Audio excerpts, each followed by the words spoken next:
Welcome to our channel. ఈ వీడియోలో మనం 10th క్లాస్ హిందీ స్పర్శలో ఫస్ట్ పాఠం బడే భాయి సాహబ్. ఇంతకుముందు దీంట్లోనే 2 వీడియోలు చేసుకున్నాము ఈ పాఠాన్ని. ఇప్పుడు ఇది 3వ పార్ట్గా చేసుకుందాము. एक दिन संध्या समय हॉस्टल से दूर मैं एक कनकव्वा लूटने बेतहाश दौड़ा जा रहा था. ఒకరోజు సంధ్యా సమయం సాయంత్రం పూట హాస్టల్కి దూరంగా ఒక కనకవ్వ అంటే గాలిపటం తీసుకుంటానికని చెప్పేసి నేను పరిగెడుతూ ఉన్నాను. ఆంకే ఆస్మాన్కి ఓర్తి ఆరు మన్ వసు ఆకాశగామి పత్తికి ఓరు. నా చూపంతా ఆకాశం వైపు ఉంది. ఎక్కడుందంటే నా మనసంతా కూడా ఆకాశంలో ప్రయాణం చేస్తున్నటువంటి ఆ గాలిపటం వైపే ఉంది. జో మందగతి సే ఝుమ్తా పతన్కి ఓర్ చలా ఆ రహా థా. అది తెగిపోయిందనమాట. ఆ తెగిపోయిన గాలిపటం నెమ్మదిగా పతనం అవటం అంటే కిందకి వస్తూ ఉందన్నమాట. मानो कोई आत्मा स्वर्ग से निकलकर विरक्त मन से नए संस्कार ग्रहण करने जा रही हो. అది ఎలా ఉందంటే ఒక ఆత్మ స్వర్గం నుండి బయలుదేరి విరక్తి చెందినటువంటి మనసుతో ఇంకొక సంస్కారంలోకి అంటే ఇంకొక ప్రాణంలోకి వెళ్ళటానికి జీవిలోకి వెళ్ళటానికి నిదానంగా వస్తుందా అన్నట్టు ఆ గాలిపటం ఆకాశం నుండి తెగిపోయినటువంటిది భూమి మీదకి నెమ్మదిగా కిందకి వస్తూ ఉందన్నమాట. बालकों की पूरी सेना लगे और जारदार भाम्स लिए इनका स्वागत करने को दौड़ी आ रही थी. ఇక పిల్ల సైన్యం అంతా కూడా ఉందన్నమాట. వాళ్ళు కర్రలు పట్టుకొని వాటిని పట్టుకొని తీసుకొని వెదురు కర్రలు వాటిని పట్టుకొని తీసుకొని వస్తూ ఉన్నారనమాట. అవి దాంతో గాలిపటం పట్టుకుంటాను. కిసీకో అప్నే ఆగే పీచేకి ఖబర్ నాతి. ఎవ్వరు కూడా వెనక ముందు ఏం చుట్ల అందరి దృష్టి కూడా ఆ గాలిపటం వైపే, దాన్ని ఎలా పట్టుకుందామా ఎవరు పట్టుకుంటారా అని దాని వైపే ధ్యాస అంతా ఉందన్నమాట. सभी मानव उस पतंग के साथ ही आकाश में उड़ रहे थे जहाँ सब कुछ समतल है, ना मोटर कारें हैं, ना ट्राम, ना गाड़ियाँ. వీళ్ళందరూ కూడా ఎక్కడ విహరిస్తున్నారంటే అంతా గాలిపటాన్ని పట్టుకునే ఆకాశంలో విహరిస్తున్నారనమాట. అక్కడ అంతా సమానంగానే ఉంది. మోటార్ కార్లు లేవు, ఆకాశం కదా మరి. ట్రామ్లు కానీ బండ్లు కానీ ఏమీ లేవన్నమాట. అంటే ఏమీ చూసుకోకుండా వాళ్ళు అట్లా ఆ ఆకాశం వైపు చూస్తూ పరిగెడుతూ ఉన్నారట. సాసా భాయి సబ్సే మేరీ ముఠభేడ్ హో గయి. అనుకోకుండా అన్నయ్యతో నా కలయిక జరిగింది. జో షాయద్ బజార్ సే లౌట్ రహే థే. బహుశా ఆయన బజార్ నుండి తిరిగి వస్తున్నారు. ఉన్హోనే వహీ హాట్ పకడ్ లియా ఆరు ఉగ్ర భావ్ సే బోలే. అక్కడే నా చేయి గట్టిగా పట్టుకొని కోపంతో అరిచారనమాట. ఇన్ బాజారీ లౌండోं के साथ धेले के कनकव्वे के लिए దౌడితే తుమ్హే శర్మ నహి ఆతి. ఈ బజార్ పిల్లలతోటి కలిసి నువ్వు ఇలా గాలిపటం పట్టుకుంటాను, నీకు సిగ్గు వేయట్లేదా? తుమ్హే ఇస్కా భీ కుచ్ లిహాజ్ నహి కి అబ్ నీచే జమాత్ మే నహి హో బల్కి 8वीं జమాత్ మే ఆ గయే హో. అసలు ఇక నీకు ఇది కూడా ఆలోచన శక్తి లేదా? ఇప్పుడేం నేను చిన్న క్లాస్ కాదు, 8వ క్లాస్కి వచ్చావు. और मुझसे केवल 1 दर्जा नीचे हो. నాకంటే ఒక్క క్లాస్ మాత్రమే నువ్వు తక్కువ. అక్కడ ఆద్మీ కో కుచ్ తో అప్నీ పొజిషన్ కా ఖ్యాల్ రఖనా చాహియే.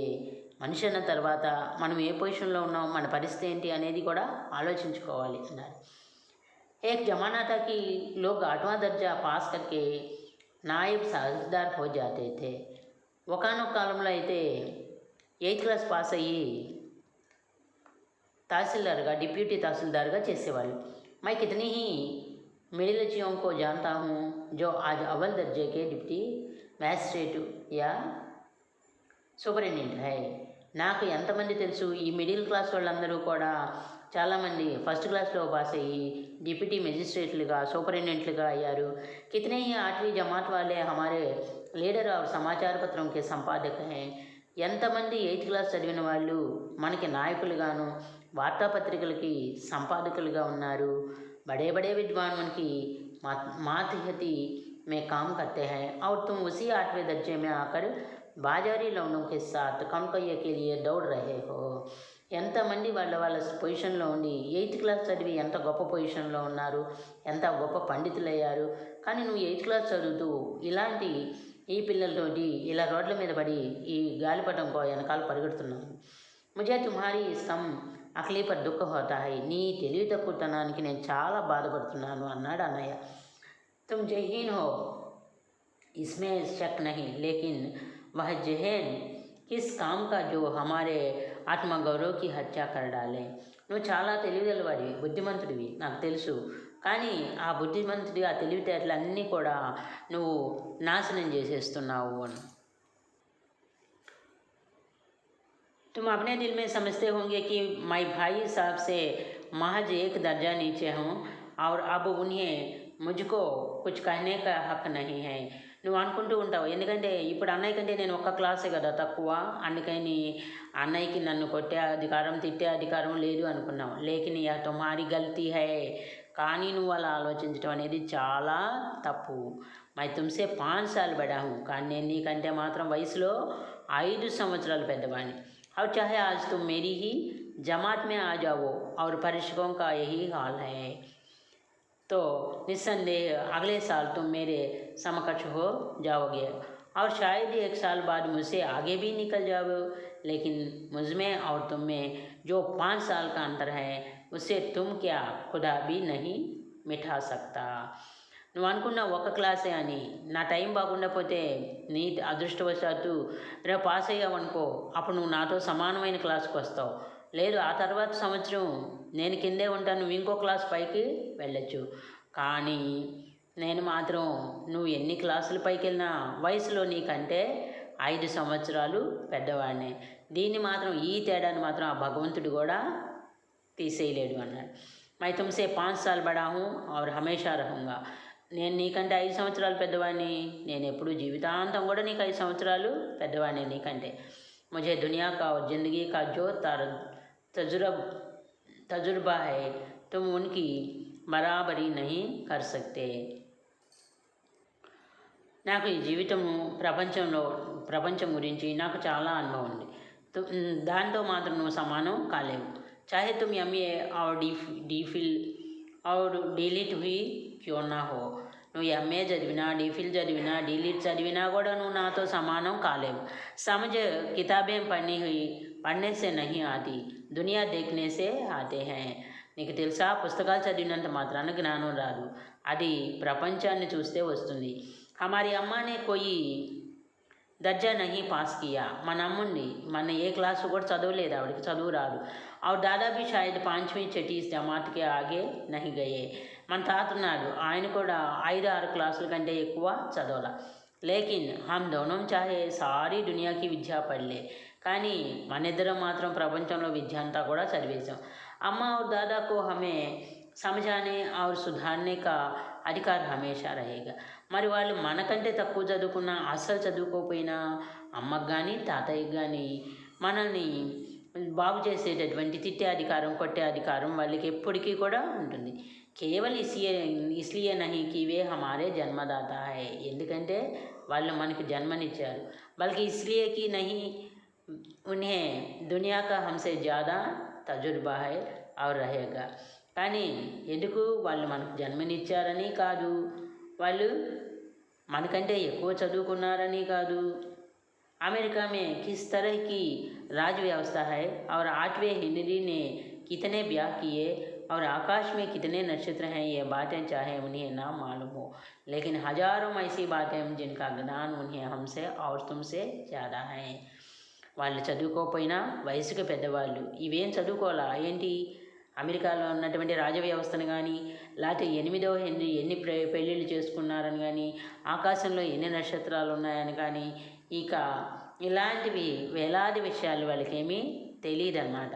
వాళ్ళు వయసులో పెద్దవాళ్ళని, మనకి జన్మనిచ్చారని కాదు, మనకంటే ఎక్కువ చదువుకున్నారని చదువుకోలేదు. వాళ్ళు వీళ్ళకంటే ఎక్కువ చదువుకోవాలి, కానీ వాళ్ళకి కొట్టే అధికారం, తిట్టే అధికారం ఉందన్నమాట. ఎందుకనంటే వయసులో పెద్దవాళ్ళు. ఈ చదువులు ఏమీ వాళ్ళు చదవలేదన్నమాట, వాళ్ళకంటే మనమే ఎక్కువ చదివాము. దైవ నా కరే ఆజ్ మై బీమార్ హో జావు. కానీ భగవంతుడు అది చేయకూడదు. ఒకవేళ ఈరోజు నాకు జబ్బు చేసిందనుకో, తో తుమ్హారే హాత్ పాం ఫూల్ జాయేగి. అప్పుడు నీ కాళ్ళు చేతులు ఆడవన్నమాట. దాదాపు తాట్ దేనేకి శివ తుమ్ ఔర్ కుచ్ నా సూజేగా. తాతయ్య గారికి నీవు టెలిగ్రామ్ ఇవ్వటం తప్ప ఇంకేం చేయలేవు. లేకిన్ తుమ్హారీ జగహ్ దాదా హో తో కిసీ కో తార్ నా దే, నా ఘబరాయే, నా బదహవాస్ హో. కానీ నీ ప్లేస్లో కనుక తాతగారు ఉంటే ఆయన ఎవరికి టెలిగ్రామ్ ఇవ్వరు, గాబరా పడరు, బాధపడరు. పహలే ఖుద్ మర్జ్ పహచాన్ కర్ ఇలాజ్ కరేగా ముందు అసలు ఉన్నటువంటి ప్రాబ్లం ఏంటో తెలుసుకొని దానికి ఆయనకి తెలిసినటువంటి చికిత్స చేస్తారు. ఇలాజ్ అంటే చికిత్స. ఉస్మే సఫల్ నా హుయే తో కిసీ డాక్టర్కో బులాయేగా. ఒకవేళ అతను చేసిన వైద్యం పనిచేయకపోతే అప్పుడు డాక్టర్ని పిలిపిస్తారు. బీమారీతో ఖైర్ బడి చీజ్ హై. జబ్బు అనేది పెద్ద వస్తువే. हम तुम तो इतना भी नहीं जानते कि महीने भर का ఖర్చు మహీనా భర్ కైసా చెలే. అయితే ఇంకా మనకి ఇంకా తెలియనటువంటి విషయాలు ఏంటంటే ఆ తాతయ్యకి అక్కడ అనుభవం ఉంది కాబట్టి ముందు చికిత్స చేశారు. ఆ చికిత్స సెట్ అవ్వకపోతే కనుక తగ్గకపోతే అప్పుడు డాక్టర్ గారిని పిలిచారనమాట. అయితే మనమైతే కంగారు పడతాము. ఆయనకి ఎటువంటి చదువు లేకపోయినా కూడా ఆయనకి జీవిత అనుభవం ఉంది కాబట్టి ఆయన కంగారు పడకుండా నిదారంగా చేశాడు అని చెప్తున్నాడు. ఇంకా ఏం చెబుతున్నాడంటే హమ్ తుమ్తో ఇతనా భీ నహీ జాంతే. నువ్వు నేను ఇది కూడా తెలుసుకోలేము. ఎందుకంటే నెలకు వచ్చే సంపాదనలో ఖర్చు ఎంత పెట్టుకోవాలి, నెలంతా ఎలా గడపాలి అనేది మనకు తెలియదు. జో కుచ్ దాదా బేస్తే హై ఉసే హమ్ 20-22 తక్ ఖర్చు కర్ డాల్తే హై. తాతయ్య ఏదైతే పంపిస్తున్నాడో దాంట్లో ఒక 20-22 రూపాయలు ఖర్చు పెట్టేస్తున్నాం. और फिर पैसे को మొహతాజ్ హో జాతే హై. మళ్ళీ ఎక్కడ నాపు దొరుకుతుందా అని రూపాయి కోసం పైసా కోసం మనం ఎదురు చూస్తూ ఉంటాం. नाश्ता बंद हो जाता, धोबी और नाई से మొహచరానే लगते हैं. ఇక టిఫిన్ బంద్, డబ్బులు లేకపోతే తర్వాత చాకలోళ్ళు కనిపించినా మంగళోళ్ళు కనిపించినా మనం మొహం చాటేసుకొని తిరగాలి. लेकिन जितना आज हम और तुम खर्च कर रहे हैं उसके आधे में दादा ने अपने उम्र का बड़ा भाग इज्जत और नेकनामी के साथ निभाया है और कुटुंब का पालन किया है. इसमें सब मिलकर 9 आदमी थे. కానీ ఇప్పుడు మనం చేసేటటువంటి ఖర్చులో సగం ఖర్చులోనే ఆయన తెలివితేటలతోటి గౌరవంగా ఈ కుటుంబాన్ని పోషించాడనమాట. అందుట్లో కూడా ఇంట్లో ఎంతమంది ఉన్నారు? 9 మంది ఉన్నారనమాట. ఆ 9 మంది ఉన్నటువంటి కుటుంబాన్ని తాతగారు చదువు లేకపోయినా ఎక్కువ చదువుకోకపోయినా తన తెలివితేటలు అనుభవంతో చక్కగా కుటుంబాన్ని నిర్వర్తించుకొచ్చాడు సగం డబ్బులతోటి. అప్పుడు హెడ్ మాస్టర్ సాబ్ హీ కో దేకో. మన హెడ్ మాస్టర్ గారు ఉన్నారు, ఆయన్ని చూడు. ఎంఏ హై కి నహి ఆరు యహాకే ఎంఏ నహి ఆక్స్ఫర్డ్కే ఎంఏ. ఆయన ఎంఏ చేశాడు. ఆ ఎంఏ కూడా ఇక్కడిది కాదు, ఆక్స్ఫర్డ్ యూనివర్సిటీలో ఎంఏ చేశాడు అనమాట. 1000 రూపాయ పాతే హై. 1000 రూపాయలు జీతం సంపాదించుకుంటున్నాడు.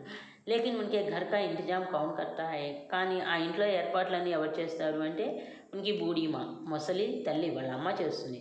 హెడ్ మాస్టర్ సాబ్కి డిగ్రీ యహా బేకార్ హోగయి. కానీ ఇక్కడ హెడ్ మాస్టర్ గారు చేసినటువంటి ఆ ఎంఏ డిగ్రీ వేస్ట్ అనమాట. పహలే ఖుద్ ఘర్ కా ఇంతజాం కర్తే తే. ఫస్ట్ అయితే ఇల్లంతా ఆయనే గడిపేవాడు. ఖర్చు పూరానా పడతా థా, కర్జదారు రహతే తే.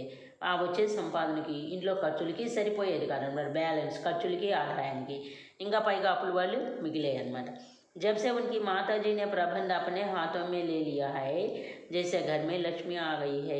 ఆ తర్వాత ఎప్పుడైతే ఆ ఇంటి ఏర్పాట్లు కావాల్సినవి అన్నీ కూడా మంచి చెడు వాళ్ళ అమ్మ చూస్తూ ఉందో అప్పుడు ఇంకా లక్ష్మీదేవి ఇంటికి వచ్చింది. అంటే ఏంటంటే ఆ 1000 రూపాయలు కొడుకు చూసినప్పుడేమో 1000 రూపాయలు చాలా ఇంటికి ఖర్చుల కింద, ఇంకా అప్పులు మిగిలాయి.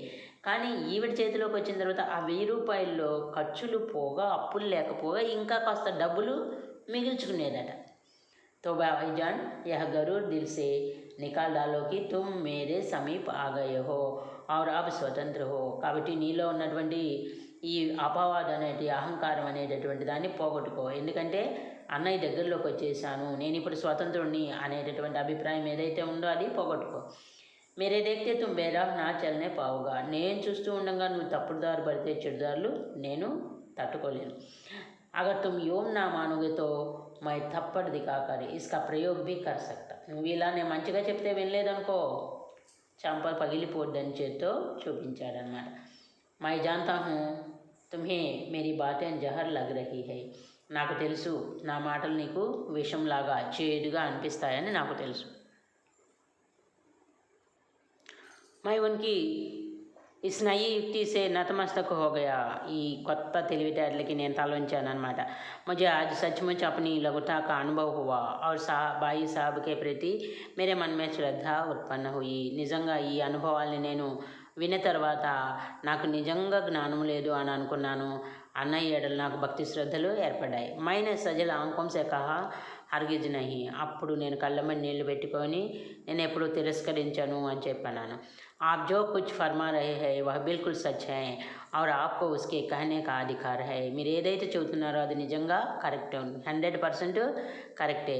కాబట్టి నన్ను దండించేటటువంటి హక్కు అధికారాలు నీకు ఉన్నాయి అని చెప్పేసి అన్నాడు.